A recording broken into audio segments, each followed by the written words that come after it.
I woke up to the sound of knocking. Not just a light tap, but a steady, urgent knock that cut through the silence of midnight. First, I thought I was dreaming. My clock showed 12:07 a.m., and the house was wrapped in that heavy kind of quiet that only comes when the world outside is asleep. I don't usually get visitors, especially not at that hour. I hesitated, wondering if I should even open the door. But the knocking came again, sharper. And this time I heard a woman's voice whispering my name. When I pulled the door open, I saw her standing there. My neighbor Clara Evans. She was 38, a beautiful blonde with glasses, wearing a light coat over what looked like a simple dress. The street light above us bathed her in a golden glow, making her look almost unreal. Her hand rested against the door frame, and her eyes carried that mix of fear and determination that instantly made me forget my drowsiness. "I'm sorry," she said quietly, her voice almost trembling. I didn't know where else to go. For a moment, I just stood there, not sure how to react. Clara Evans had lived across the street from me for about a year, and while we'd exchanged polite nods and the occasional smile, we had never spoken more than a few sentences. She was one of those neighbors who always seemed distant, wrapped in her own world. And yet, here she was at my door in the middle of the night. I let her in without a second thought. She stepped inside, glancing around nervously, as if afraid of something unseen. The rain outside picked up, tapping against the windows, and the silence between us felt heavy. "I should tell you something about myself. My name is Thomas Reed. I'm 45, divorced for almost 5 years now. I live alone in this quiet suburban neighborhood, working days in a small repair shop I own. My life is simple, almost too simple. Wake up, work, come home, cook dinner, and go to bed. No surprises, no late-night drama." Until that night, Clara Evans sat at the kitchen table, her hands wrapped around the cup of tea I made her. She didn't speak at first. I noticed the way her fingers tapped lightly against the ceramic, the way she kept adjusting her glasses, even though they didn't need adjusting. Finally, she looked up at me. "I know this must seem strange," she said, her eyes meeting mine, "but I couldn't stay in my house tonight. The power went out, and with the storm, I just felt I had to leave." Her explanation sounded ordinary enough, but there was something in her tone that told me it wasn't the whole truth. I didn't push her, though. I only nodded, trying to put her at ease. As we sat there, I couldn't help but notice how different she looked up close. She wasn't just beautiful. She had that quiet elegance that made you want to keep looking at her, trying to figure out the story behind her calm expression. There was a fragility in her eyes, but also a strength, as if she had been through more than most people could handle. The storm outside roared louder, and the lights flickered once. She flinched slightly, and without thinking, I reached across the table, resting my hand near hers, not touching, but close enough for her to feel the gesture. "You're safe here," I said softly. Her lips curved into the faintest smile, and for the first time that night, she seemed to relax. She leaned back in her chair, exhaling slowly, as if she had been holding her breath for hours. Then she whispered something that has stayed with me ever since. 10 minutes, she said, almost to herself. That's all it takes for life to change forever. I wanted to ask her what she meant, but the look in her eyes kept me silent.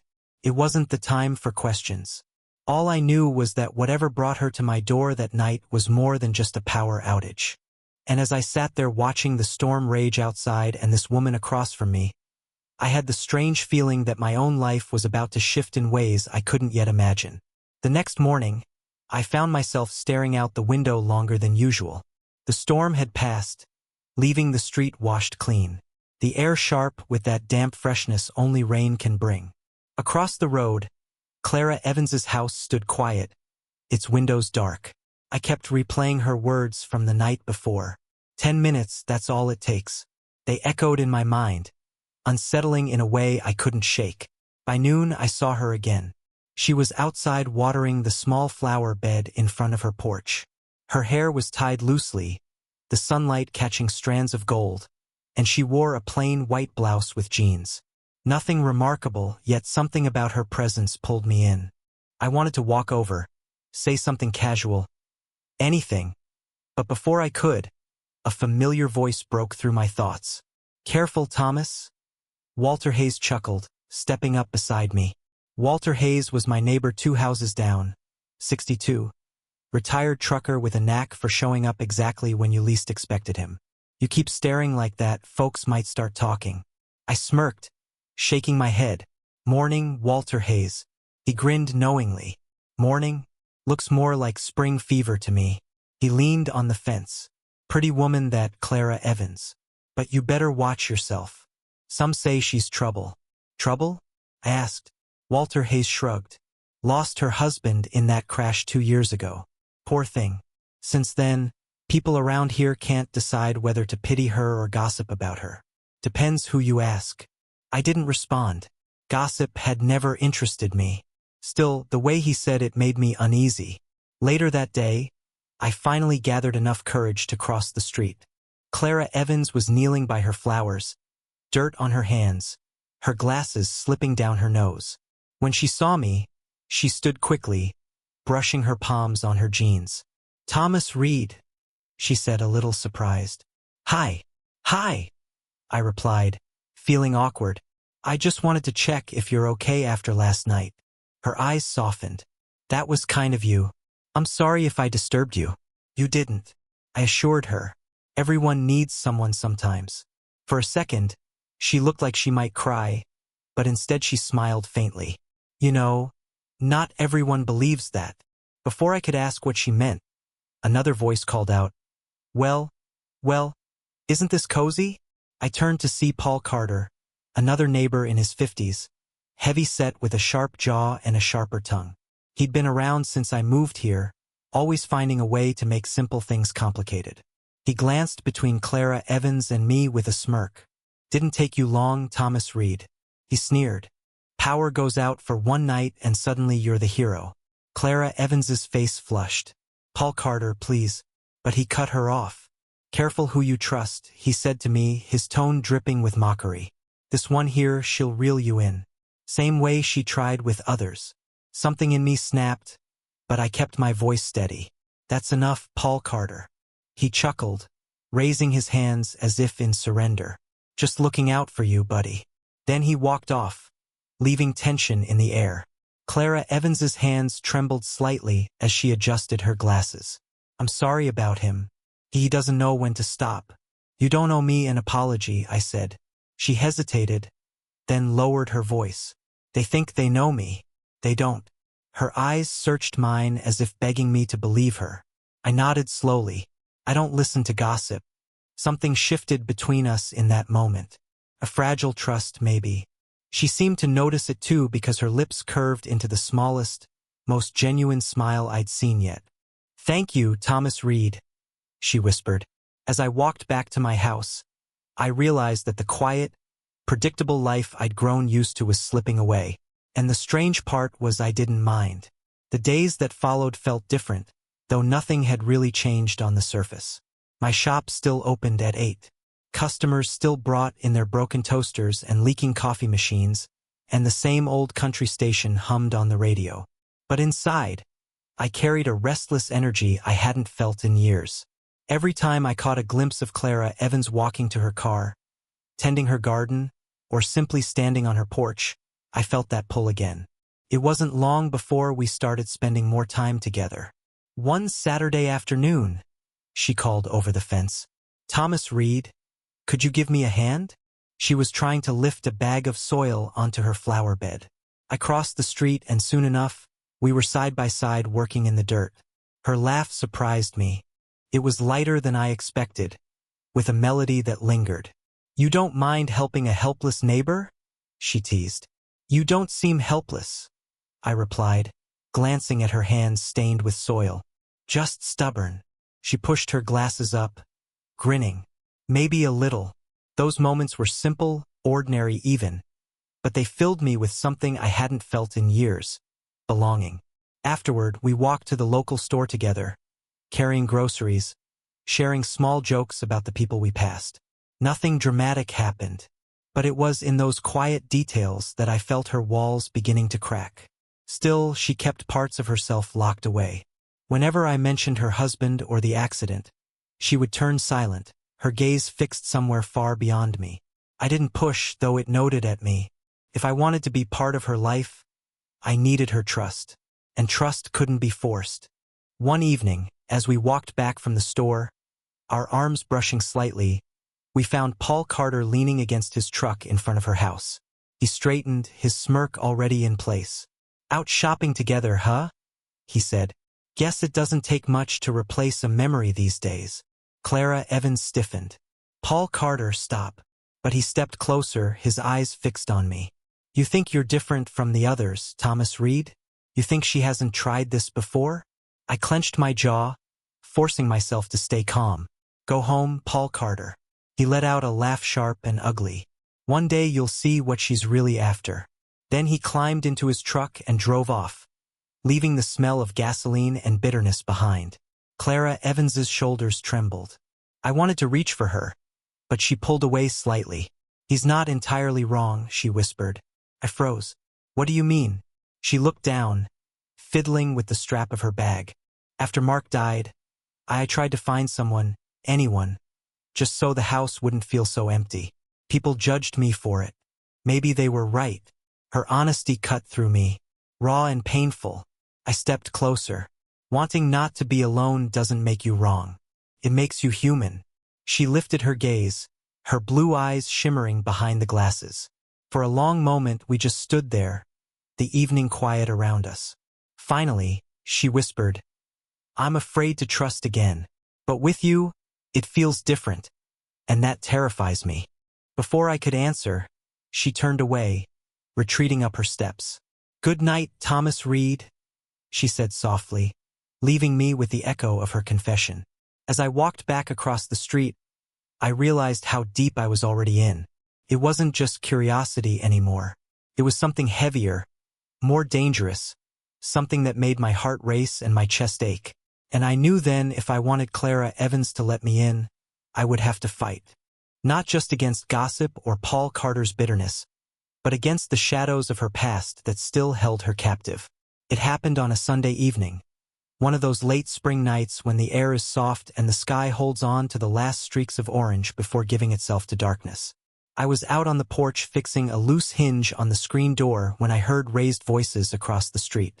Clara Evans's, of course, Paul Carter's. I didn't catch every word, but I didn't need to. His tone was sharp, laced with mockery, while hers was tight with frustration. I stepped closer and before long, he noticed me. "Thomas Reed," he called, his grin smug. "Why don't you tell your friend here? She can't just pretend the past doesn't matter. Or are you too busy playing house together?" Clara Evans's face flushed with humiliation. I clenched my fists, walking toward them. "That's enough, Paul Carter." He stepped forward, squaring his shoulders. "What? You think you're her savior? She'll drop you the moment she gets bored. Just like before, I stood my ground. Go home, Paul Carter. You've done enough damage." For a tense moment, I thought he might actually swing at me, but then he smirked and shook his head. "You'll see," he muttered before storming off. His truck roared down the street, leaving a bitter silence in its wake. Clara Evans was trembling. Her arms were crossed tightly, her glasses slightly askew. "I'm sorry you had to hear that," she whispered. "You don't have to apologize for him," I said gently. She hesitated, then looked at me with eyes full of exhaustion. Would you come inside? Just for a little while." Her invitation wasn't casual. I could feel the weight behind it. Stepping into her house was like stepping into a memory. The walls were lined with photographs. Her wedding picture, vacations, moments frozen in time. Dust clung to some frames as though she couldn't bear to touch them, couldn't bear to let them go. We sat in her living room. She poured 2 glasses of wine, her hands trembling slightly as she handed me mine.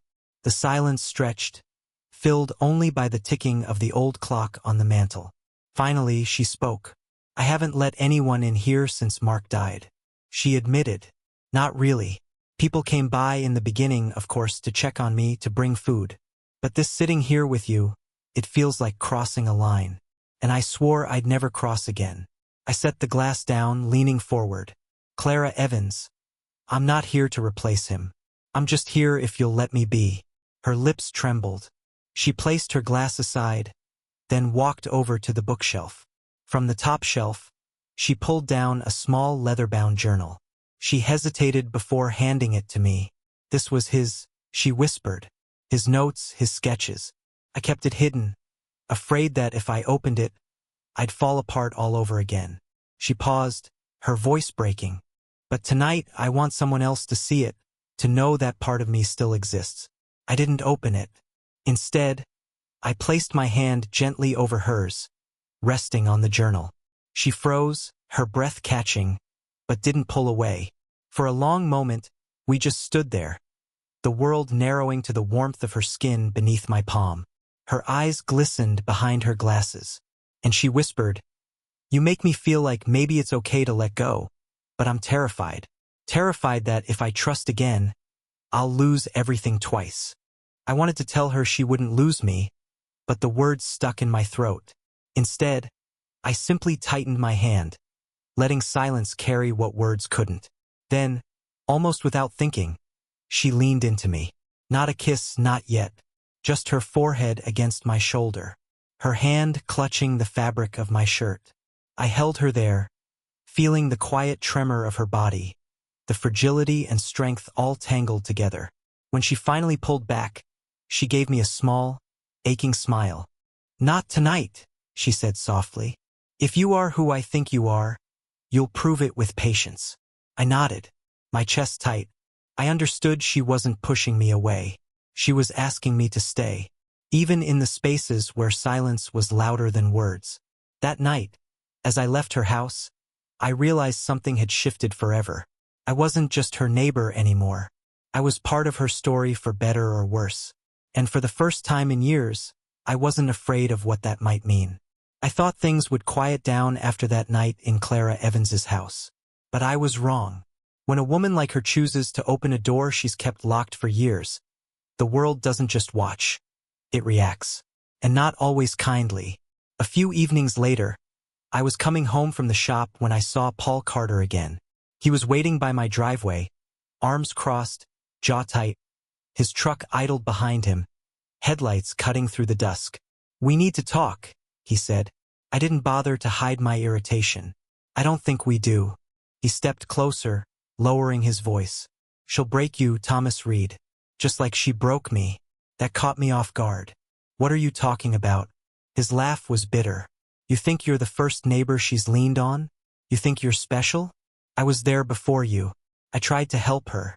And when I wanted more, she turned me away." His eyes burned. "Don't be a fool." For a moment, I almost pitied him. Almost. But then I remembered the fear in Clara Evans's eyes every time he showed up. The weight she carried because of people like him. I shook my head. "If she turned you away, Paul Carter, maybe it's because she saw who you really are." His face hardened, and for a second, I thought he might swing, but instead he spat on the ground, muttered something under his breath, and climbed into his truck. Tires screeched as he drove off into the night. When I crossed the street to Clara Evans's porch, I found her sitting on the steps wrapped in a cardigan, her gaze fixed on the sky. She looked small in that moment, almost fragile. "He came to you, didn't he?" she asked softly without looking at me. "Yes," I admitted, "but I don't care what he said." Finally, she turned toward me. Her eyes glistening behind her glasses held the weight of everything she hadn't yet spoken. "Thomas Reed, I can't change what people think of me. I can't erase the past. But you should know the truth. I wasn't faithful to Mark. Not at the end. The marriage was already broken, but still, I carry that guilt every day. Maybe that's why I've kept everyone at arm's length." Her confession hung heavy in the air. I felt my chest tighten.